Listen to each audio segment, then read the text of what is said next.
দেখতে পাচ্ছি মানবাধিকার কমিশনের নামে বাংলাদেশে যে কার্যালয় স্থাপনের চুক্তি হয়েছে সেই চুক্তি বাংলাদেশের জন্য হুমকি, বাংলাদেশের ধর্মের জন্য হুমকি, ইসলামের জন্য হুমকি।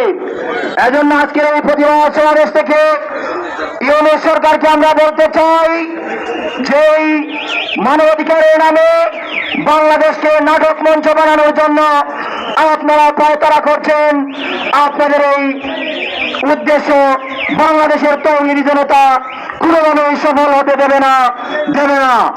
আমরা আরো বলতে চাই, পৃথিবীর যেই দেশেই মানবাধিকারের নামে এরকম পুতুল সংস্থা যেই দেশে আস্তানা গেছে, সেই দেশের শান্তি শৃঙ্খলা, সেই দেশের মানবাধিকার, সেই দেশের ভাবমূর্তি নষ্ট করেছে, প্রত্যেকটি দেশকে যুদ্ধ উপত্যকায় পরিণত করেছে, প্রত্যেকটি দেশকে উচ্ছৃঙ্খল রাষ্ট্রে পরিণত করেছে।